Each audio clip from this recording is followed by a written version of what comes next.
পরীক্ষা শেষ, এখন প্র্যাকটিক্যালও আজ শেষ। সারা প্রিয়তা দুজনের পরীক্ষা বেশ ভালো হয়েছে সবগুলো। এখন বাকিটা রেজাল্ট আউট হলেই বোঝা যাবে। আজ রাহাত ওদের নিতে আসবে, কারণ কাল নমিনেশন দিবে সাদনান সহ জাফর আজম মির্জা। তাই আজ ওয়াশিফ দেওয়ানের বাসায় গিয়েছে, এটা নিয়ে আজ মিটিং হবে। প্রিয়তা সারা ওরা দুজনই স্কুলের ভেতর হতে বেরিয়ে এসে দেখলো রাহাত গাড়িতে হেলান দিয়ে দাঁড়িয়ে ফোনে কথা বলছে। প্রিয়তা আর সারাকে এগিয়ে আসতে দেখে ফোন কেটে পকেটে নিয়ে নেয়। এরপর টুকটাক কথা বলে ওরা গাড়িতে উঠে বসে। রাহাতও গাড়ি স্টার্ট দিয়ে বাড়ির দিকে চলে আসে। মাইশা, আয়ান, তিন্নি অপেক্ষা করছে কবির খানের জন্য। ওরা আজ চারজন এই বিকেলটা সারা এলাকা ঘুরে বেড়াবে। তার কারণ তিন্নি। ওর ভীষণ মন খারাপ। কলেজের কয়েকটা মেয়ে জেনে গিয়েছে ইলেকশনের পর তিন্নি আর কবিরের বিয়ে, কিন্তু এটা জানে না তিন্নি আর কবিরের বিয়েটা অলরেডি ঘরোয়াভাবে হয়ে গিয়েছে। তিনি ভাবে বিয়ে ঠিক হয়েছে জেনে মেয়েগুলো ওকে ওই দিন এত কথা শোনালো, আর যদি জানতে পারে বিয়ে হয়ে গিয়েছে তখন কি করত। তিন্নিকে কয়েকটা মেয়ে মিলে ভীষণভাবে বাজে কথা বলেছে। সে কেন স্যারের সাথে কলেজে আসে, স্যারের বাড়িতে থাকে। মাইশা তখন বলতেও চেয়েছিল বিয়ের কথা বলে দিতে, কিন্তু তিন্নি বলতে না করেছে। তিন্নি এদের কোনো প্রশ্নের জবাব দেয়নি, শুধু বলেছে এটা যেন স্যারকে জিজ্ঞেস করে। তখন মেয়েগুলো একটু ভয় পেয়ে যায়। আর এই ফাঁকে মাইশা বলতে চায় বিয়ে হয়েছে, কিন্তু তিন্নি কথা ঘুরিয়ে বলেছে বিয়ে ঠিক হয়েছে। বিয়েটা এখনই ধুমধাম করার কথা ছিল, কিন্তু মির্জা বাড়ির কোনো পুরুষ এখন সময় দিতে পারবে না। বিধায় বিয়েটা সেদিনই তিন্নিকে হোস্টেল থেকে বাড়িতে নিয়ে যাওয়ার পর দিনই দিয়ে দিয়েছেন। এতে অবশ্য মির্জা বাড়ির সবাই উপস্থিত ছিল। তিন্নি গাড়িতে জানলার উপর থুতনি ঠেকিয়ে এসব ভাবছিল। ঠিক তখনই কবিরের ডাকে ধ্যান ফিরে। কবির এসে পিছনের সিটে ওর পাশে বসে গিয়েছে, অথচ টেরি পায়নি আয়ান মাইশার সামনে বসা। কবির বেশ দূরত্ব রেখেই বসে আছে। বিয়ে হয়েছে, কিন্তু তিন্নি কবিরের মাঝে এখন স্বামী স্ত্রীর মতো কোনো সম্পর্ক এখনো গড়ে ওঠেনি। সামনে তিন্নির পরীক্ষা, আর তাছাড়া কবির নিজের মাঝে এখন কি এক জড়তা কাজ করে। তিন্নি নিজেও দূরে দূরে থাকে, ভালোবাসার মানুষটার আশেপাশে তো থাকতে পারে, আর কি চাই। এতেই ভীষণ খুশি তিন্নি। কবিরের বাবা তিন্নিকে ভালোবাসে, নিজের মেয়ের মতো আগলে আগলে রাখে। কবিরের চাইতে বেশি খেয়াল রাখে কালাম তিন্নির। একজন বাবা হিসেবে যা যা করা দরকার সব করে কালাম খান। তিন্নি ওনাকে অল্প কয়েকদিনের মাঝেই অনেক আপন করে নিয়েছে। তিন্নির ভাবনার মাঝে তিন্নির একটা হাত কবির নিজের হাতের মুঠোয় পুড়ে নিয়ে সামনের দিকে দৃষ্টি রেখেই ধীর কণ্ঠে বলে ওঠে, মন খারাপ করার প্রয়োজন নেই। তিন্নি কিছু বলে না, চুপচাপ তাকিয়ে থাকে পাশে বসা শশী কালার শার্ট পরা সুদর্শন পুরুষটার দিকে। বেশ লাগছে দেখতে তিন্নির নিকট কবিরকে, যদিও কবিরের গায়ের রং তিন্নির চেয়ে বেশ ফর্সা, আর গাল ভর্তি চাপদারি, গোল গাল, মুখ চোখে কালো চিকন ফ্রেমের চশমা, শার্টের হাতা গুটিয়ে কনুই পর্যন্ত রাখা। নিঃসন্দেহে এক দেখায় এই পুরুষের প্রেমে পড়বে, যেমনটা তিন্নি পড়েছিল, যেটা আস্তে আস্তে ভালোবাসার রূপ নিল আর এখন পরিণয়। কবির সামনে তাকিয়ে এক দৃষ্টিতে আর এই মেয়ের আশেপাশে থাকলে অন্যরকম অনুভূতি হয়। খুব করে নিজের বাহুডোরে আবদ্ধ করে রাখতে মন চায়, কিন্তু সেই সময় তো আর এখনো আসেনি। একেবারে নিজের করে পেতে যে আরো অপেক্ষা করতে হবে। ওদের ভাবনার মাঝে আয়ান গাড়িটা রেস্টুরেন্টের সামনে থামায়, তারপর সবাই রেস্টুরেন্টের ভেতরে চলে যায়। আজ সারা বিকেল ঘুরবে ওরা। মাইশাকেও সাথে রাখার পারমিশন আছে, আর সেই জন্যই তো কবিরকে বলে তিন্নি আয়ানকেও নিজেদের সাথে নিয়েছে।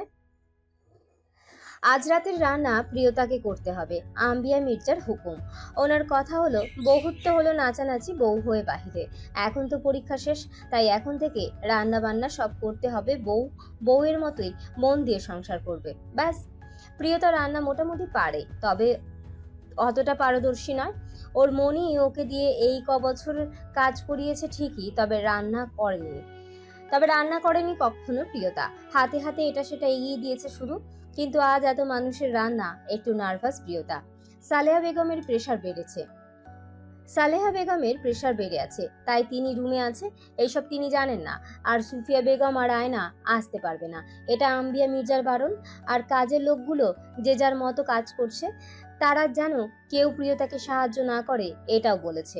প্রিয়তা হাবিজাবি ভাবতে ভাবতে চুলা হতে চিংড়ির তরকারিটা নামিয়ে রাখে। ভাতের জন্য পানি বসিয়ে ক্যাবিনেট খুলে সেখান থেকে চায়ের পাতা নামিয়ে পেছনে ফিরতেই কাজের মেয়ে এসে বলে গেল সাদনান এসেছে আর প্রিয়তাকে রুমে যেতে বলেছে। প্রিয়তা শুনল না, ও ভাবছে রান্নাটা করেই একেবারে রুমে যাবে, তাই কফি করে কাজের মেয়ের হাতে দিয়ে পাঠিয়ে দিল। আম্বিয়া মির্জা তখনও সোফায় বসে। প্রিয়তা কফি করে দিয়ে আবারও নিজের কাজে মনোযোগ দেয়, কিন্তু সেটা আর স্থায়ী হলো না। লিভিং রুমে ঝনঝন শব্দ তুলে কিছু ভাঙার আওয়াজ হলো। প্রিয়তা তৎক্ষণাৎ হাতের কাজ ফেলে তড়িঘড়ি করে রান্নাঘর ছেড়ে বেরিয়ে আসতেই সাদনানকে দেখতে পেল। আর একটু আগে সাদা রঙের কফি করে দেওয়া মগটা টুকরো টুকরো হয়ে চারিদিকে ছড়িয়ে ছিটিয়ে নিচে পড়ে আছে। প্রিয়তার বুঝতে সময় লাগলো না সাদনান রেগে গিয়েছে। আয়না, সালেহা বেগম, সারা সহ সবাই উপস্থিত এখানে। আম্বিয়া মির্জা তখনও প্রিয়তার দিকে চোখ কটমট করে তাকিয়ে আছে। প্রিয়তা ভয়ে ভয়ে সাদনানের দিকে তাকাতেই সাদনান ঝড়ের বেগে এসে প্রিয়তার হাত শক্ত করে চেপে ধরে, টেনে দাদির সামনে দাঁড়ালো। গম্ভীর কণ্ঠে বলে উঠল, বউ হয় আমার, কাজের মেয়ে নয়। দ্বিতীয়বার ওকে দিয়ে কোনো কাজ করাবে না। আর এত কাজের লোক দিয়ে হবেটা কি বলো তো, যদি আমার বউই সবার জন্য রান্না করতে হয়? কথা শেষে সাদনান অপেক্ষা করে না, বউকে টেনে নিয়ে নিজের রুমের উদ্দেশ্যে হাঁটা ধরে। প্রিয়তা স্তব্ধ। সাদনান মিটিং শেষে পার্টি অফিসে গিয়েছিল, কাল নমিনেশন দিবে, সেটা নিয়ে দলের ছেলেদের সাথে কথা বলতে গিয়েছিল। কিন্তু বাড়ি থেকে আয়নার ফোন হতে কল পেয়ে একটু ভ্রু কুঁচকে আসে। কোনো সমস্যা হয়েছে ভেবেই ফোন রিসিভ করতেই ওপাশ থেকে সারা ফোন কানে বলেছিল দাদি প্রিয়তাকে আজ সবার রান্না করতে দিয়েছে। বাস এইটুকুই। সাদনান তড়িৎ গতিতে ফোন কেটে দিয়ে রাহানকে ওদিকটা সামলাতে বলে তড়িঘড়ি করে বাড়িতে চলে এসেছে। তোমাকে বারণ করেছিলাম না রান্নাঘরে না যাওয়ার জন্য? সাদনানের এমন ক্ষিপ্ত কণ্ঠের প্রশ্নে প্রিয়তা ভয়ে আরো এক দফা গুটিয়ে গেল। নুয়ে রাখা মাথাটা আরো নুয়ে নিল, অতপর মিনমিন করে বলল, এখন তো পরীক্ষা শেষ, তাছাড়া আমি তো এখন এই বাড়ির বউ। পরীক্ষার শেষ আমি যেতে বলছি? সাদনান শক্ত কণ্ঠে জিজ্ঞেস করে। প্রিয়তা এবার মাথা তুলে তাকালো সামনের শুভ্র রঙের পাঞ্জাবি পরিহিত সুদর্শন পুরুষটার দিকে। মুখে ক্লান্তির ছাপ স্পষ্ট, চুল অগোছালো দেখেই বোঝাই যাচ্ছে সারাদিন বেশ ধকল গিয়েছে মানুষটার উপর দিয়ে। সাদনান প্রিয়তার দিকে তাকিয়ে আছে, রাগ তার পড়ে গিয়েছে, তবে আজ একটু শক্ত কথা বলতেই হবে। পরীক্ষা চলাকালীনও প্রিয়তা টুকটাক কাজ করেছে, সাদনান দেখেছে সেটা, কিন্তু তাতে কোনো সমস্যা ছিল না। কিন্তু সমস্যা হলো দাদি।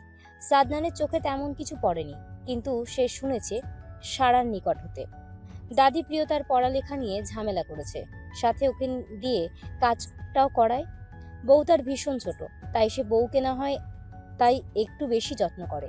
এতেও নাকি তার দাদির সমস্যা, এটা নিয়েও নাকি সে দিন প্রিয়তাকে অনেক কথা শুনিয়েছে। এটাও প্রিয়তা বলেনি, সারা বলেছে। প্রিয়তা কোনো কথা সাদনানকে জানায় না, কিন্তু সাদনান সে তো এসব জানা কোনো ব্যাপারই না। সাদনানের ভাবনার মাঝেই প্রিয়তা মিনমিন করে বলে উত্তর দেয়, না কে তাই আমি না করি নাই, তাহলে কেন গিয়েছো? বউ আমি এই বাড়ির। বলো কেন গিয়েছো? সময় চলে গেছে, সারা জীবন পড়ে আছে। তাছাড়া মা, ছোট মা রান্নাঘরে করলে সাথে কাজের লোক সাহায্য করে, তো তোমার সময় উল্টায় যায় কেন? তুমি নাও কেন?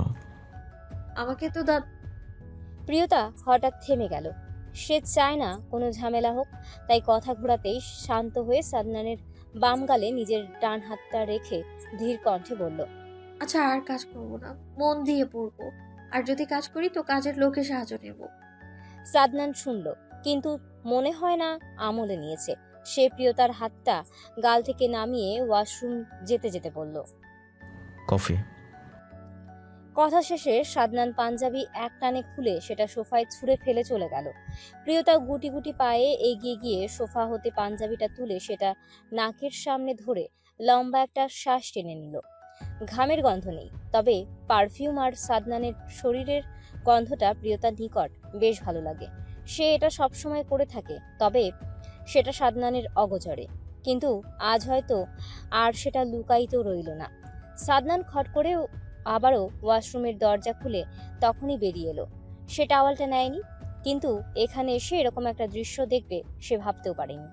প্রিয়তা চোখ বন্ধ করেছিল, হঠাৎ আওয়াজ পেয়ে সে চোখ খুলে সামনে সাদনানকে দাঁড়িয়ে থাকতে দেখে চোর ধরা পড়ে যাওয়ার মতো করেই মাথা নুয়ে কাচুমাচু ভঙ্গিতেই মিনমিন করে সাফাই গাওয়ার মতো করেই বলল, দেখছিলাম ধুতে হবে নাকি। জিজ্ঞেস করিনি। সাদনানের নির্লিপ্ত জবাব। অতঃপর সে এগিয়ে গিয়ে ব্যালকনি হতে টাওয়াল নিয়ে পুনরায় ওয়াশরুমে চলে গেল।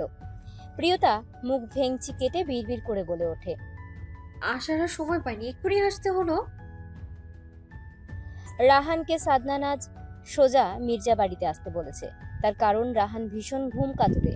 এই ছেলে যদি আজ নিজের বাড়ি যায় তাহলে কাল সকাল 10টার আগে ঘুম থেকে উঠতে পারবে না।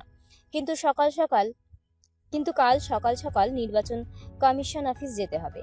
আর সাদনানের বাম হাত রাহান, সেই সুবাদে রাহানকে সাদনানের সাথে থাকা জরুরি। কিন্তু এই ছেলে আজ বাসায় গেলে আর কালকে সকালে ঘুম থেকে উঠতে পারবে না।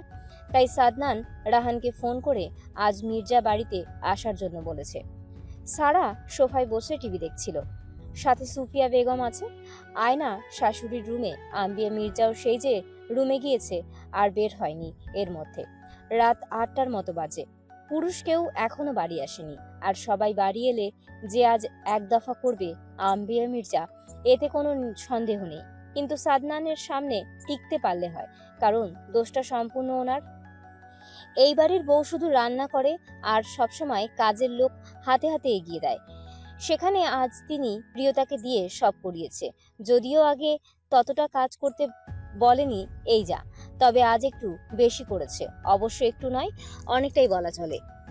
সামনের টিভি চলছে ঠিক, কিন্তু সারার সেদিকে ধ্যান নেই। সে তো আনমনে কিছু ভেবে চলেছে। ওর ভাবনার মাঝেই কখন সুফিয়া বেগম চলে গিয়েছে সেটা টেরও পায়নি। প্রিয়তাকে সাদনান নিয়ে যাওয়ার পর বাকিটা আয়না সুফিয়া বেগম মিলে করেছে। আর সাথে তো কাজের 2জন লোক আছে। সারা আনমনে টিভির রিমোট হাতে নিয়ে বসেছিল।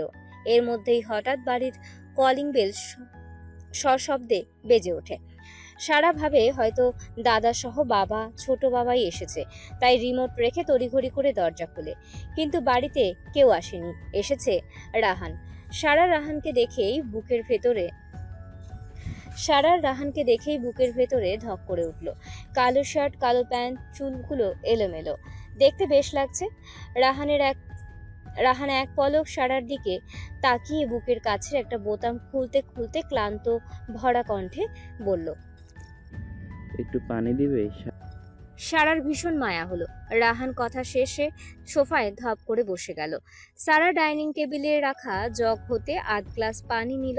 তারপর ফ্রিজ খুলে সেখান থেকে বোতল হতে ঠান্ডা পানি মিশিয়ে রাহানকে দিল।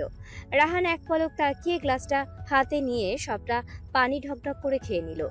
অতঃপর সামনে থাকা সেন্টার টেবিলের গ্লাসটা রেখে আবারও গা এলিয়ে দিল সোফায়। ইস, এখন যদি সারা ওর বউ হতো তখন কি এভাবে বসে থাকা লাগতো? মোটেই না, নিশ্চয়ই সারাকে জড়িয়ে ধরে রাখতো।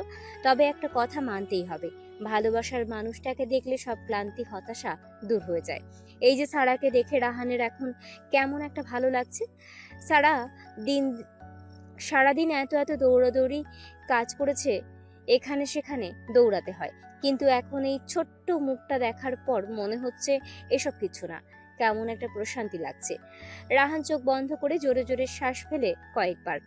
সারা রাহানকে এভাবে দেখে ভাবলো হয়তো বেশি কাজ করছে। অবশ্য কাজ বলা চলে না, রাজনীতি মানেই সারাদিন বাহিরে রোদে দৌড়দৌড়ি করা। সারা চুপচাপ দাঁড়িয়ে আছে, কি বলবে বুঝতে পারছে না। রাহানও তাকিয়ে আছে ওর দিকে। সারা আমতা আমতা করে, শেষমেশ কি বলবে বুঝতে না পেরে জিজ্ঞেস করে, আপনার কি শরীর বেশি খারাপ লাগছে?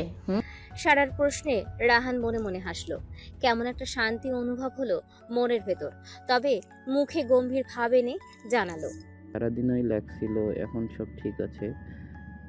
মানে? সারা ভ্রু কুঁচকে জিজ্ঞেস করে। রাহান খুব স্বাভাবিকভাবে জবাব দেয়, মানে সারাদিন খারাপ লাগছিল, এখন সব ঠিক আছে। সারার কুচকানো ভ্রুজোড়া শীতল হলো। এর মধ্যে সুফিয়া বেগম এসে রাহানকে ফ্রেশ হতে বলে। রাহান সারার দিকে এক পলক তাকিয়ে গেস্ট রুমের উদ্দেশ্যে চলে গেল। সারাও চলে গেল। 8:30 বাজতে সবাই চলে আসার সময় হয়েছে। তাই সুফিয়া বেগম কাজের লোক নিয়ে খাবার দাবার গুছিয়ে নিতে লাগলো। রাতে খাবার শেষ, সাদনান রুমে চলে আসে। মিনিট 10 পর প্রিয়তাও কফি হাতে রুমে আসে। সাদনান তখন ল্যাপটপ কোলে রেখে সোফায় বসে কাজ করছে। প্রিয়তা কফির মগটা সাদনানের সামনে সেন্টার টেবিলে রেখে দেয়।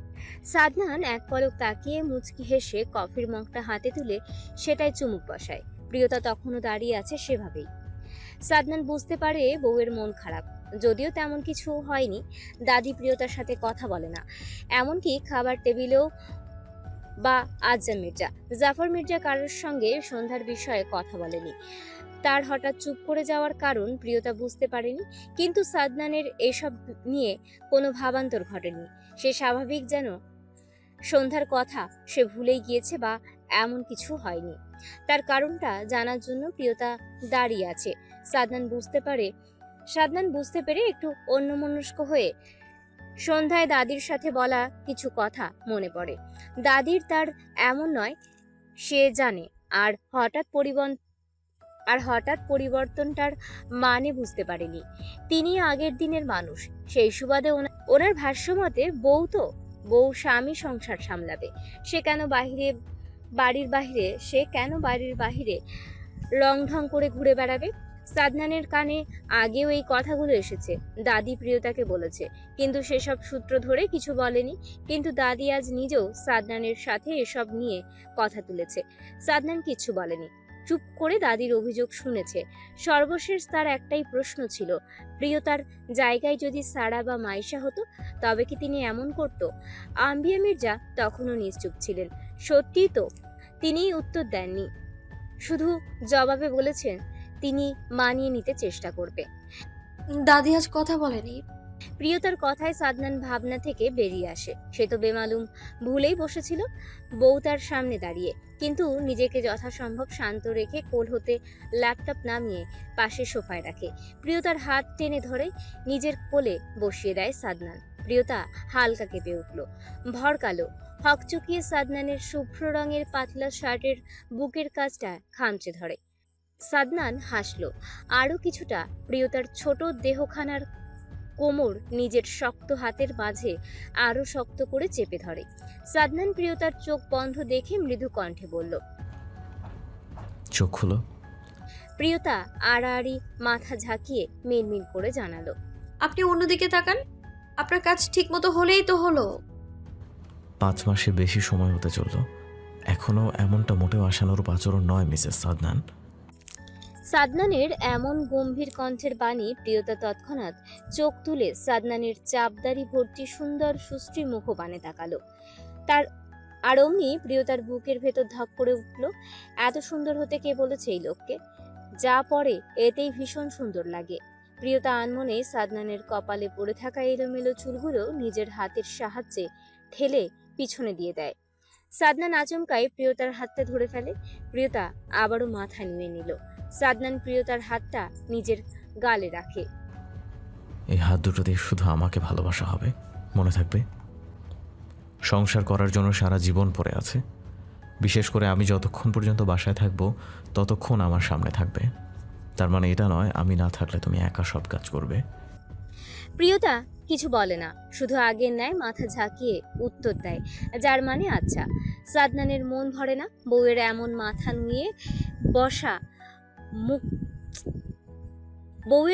মাথা নুয়ে বসে থাকা মুখটা ঠিক স্পষ্ট নয়। সাদনান প্রিয়তার মুখটা দু হাতের আঁচলে নিয়ে কতক্ষণ তাকিয়ে থাকে, কিন্তু এতেও মন যেন ভরে না। আরো কিছুক্ষণ হলে ভালো হয়, ভাবে না সাদনান আর কিছু। মুহূর্তের মাঝেই বউয়ের ওষ্ঠজোড়া নিজের ওষ্ঠ দিয়ে চেপে ধরে ভালোবাসা দিতে থাকে। প্রিয়তাও সাথে তাল মেলায়। সাথে সাদনানের হাতের অবাধ্য স্পর্শ তো আছেই, যা বড্ড জ্বালাচ্ছে প্রিয়তাকে। সাদনান অনেকটা সময় নিয়ে প্রিয়তাকে ছেড়ে দিয়ে নিজের বৃদ্ধাঙ্গুল দ্বারা প্রিয়তার ঠোঁট মুছে দেয়। প্রিয়তা ছাড়া পেয়ে যেন হাঁপ ছেড়ে বাঁচল।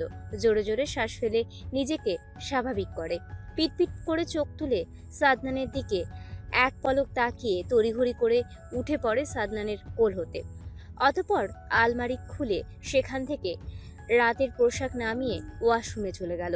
প্রিয়তা ওয়াশরুম থেকে বেরিয়ে এসে লাইট অফ করে বিছানায় শুয়ে পড়ে।